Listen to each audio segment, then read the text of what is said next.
Hi guys, welcome back to the channel. Wanted to talk about a really important part of the golf swing that's a little bit easier to measure now that there's Sports Box, and then I use Mark Bull 3D and Sports Box, so I have a couple different ways to reference it. I'm going to give you some visual cues that you can reference it when you're looking on video, and why it's so important to producing the most energy in your golf swing. So when looking at a swing from face on here, as I'm going back, if I don't have, so if my rib cage rotates without too much, that's, I would just say stand up or overextension, you'll see, so if I rotate my rib cage, you'll see this little line sort of going down from the back of my shirt to my hip that creates like a small angle. It's not this way, it's not this way. Those are the two different. So that's more of a C look. That's more of a line, like a very angled line. This would be a pretty straight line from my sort of top of my neck down to my hip.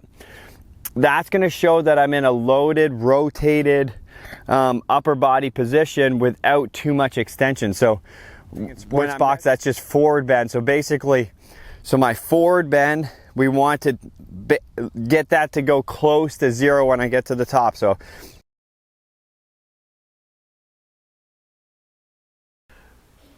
okay, so I have Bull 3D here, so you can see that thorax bend number. So it starts around 42, goes to around 2 at the top. That's when, like, we're all wired up. Here is Sports Box. So this one, I just put in Dustin swing. You can see at the top, if you look under chest, you see bend number at 2 degrees. So that's a good visual. You can see that there's that little angle from the top of the neck to the hip there. You can sort of draw a line and sort of see that visual. This one, I'm putting up the numbers here for Rory. So I just put up, I focused on the chest again.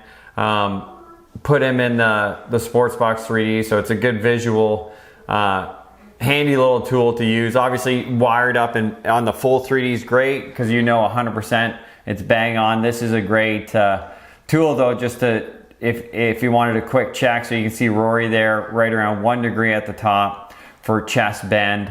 And then we got Adam Scott here. You're gonna see a similar type number.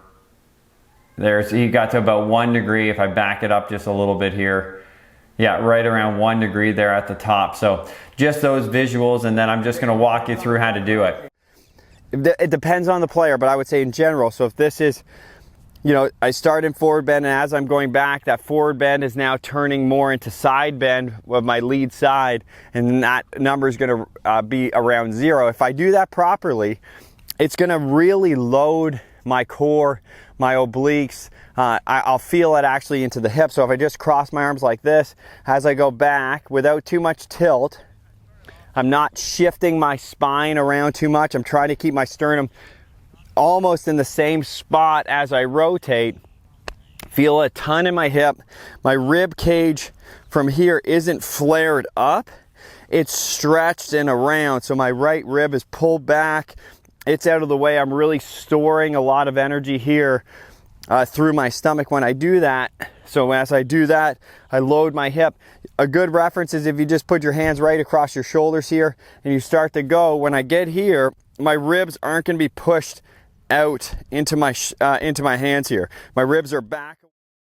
So here's an example. I just was talking about it here in the video. If your ribs are pushed out, what you might see, this is a player I taught today. There, you can see that bend. So that chest bend is now a minus number, which means that their upper body is starting to lean and overextend, usually looking like they're leaning towards the target. So this was causing some pushes and blocks for this player because they were ahead of the ball in transition. So you can see that bend number getting minus. You can see how that arch of the back is, even in the 3D here, you can see how it's leaning towards the target. So that forward bend has now become back bend basically. So it's a -5 forward bend. So that's a visual of what I'm describing here.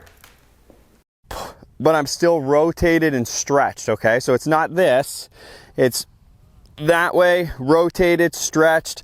My ribs aren't flared up, okay? So I think those are some really important keys when you're looking at how the chest is moving in the swing. And you know, on 3D we can measure that. There's some different drills. So if you're a player that gets overextended like this, imagine that there's a stick right in front of your chest here when you get to the top, and you just have to keep your chest away from that stick. So from here, if I'm pushed out this way, imagine I'm moving my chest away from that stick.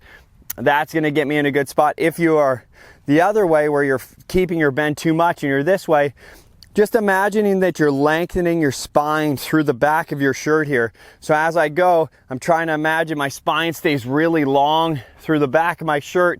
That's going to help me get taller versus if I stay like this, right? So obviously physical movement is important. If those movements are tough for you, there's different matchups that you can have that make either one of those fine. But I would say if you feel like you're a pretty good mover and you know you're in a mirror, if this is center, I'm rotating, I'm too much this way, try to feel like your spine gets a little longer as you get to the top. That should stretch you out, help you feel that position that I'm talking about here, getting the load through the stomach.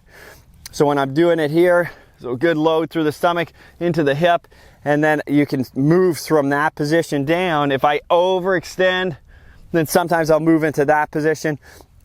If I'm too far down, it sort of can be the same thing, or I can make an adjustment and really make a move with my lead side, which is going to change the club position a lot. So those are some really easy keys.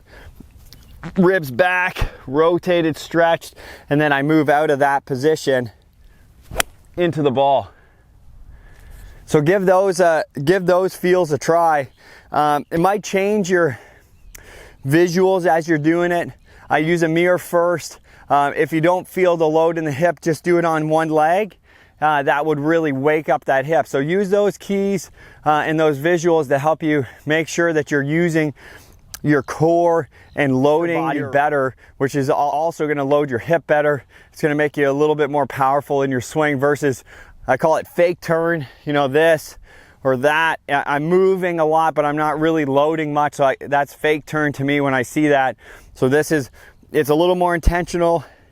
You'll feel those muscles a lot more. Should help you produce a lot more power. I hope that helps. Let me know if you have any more questions for your game.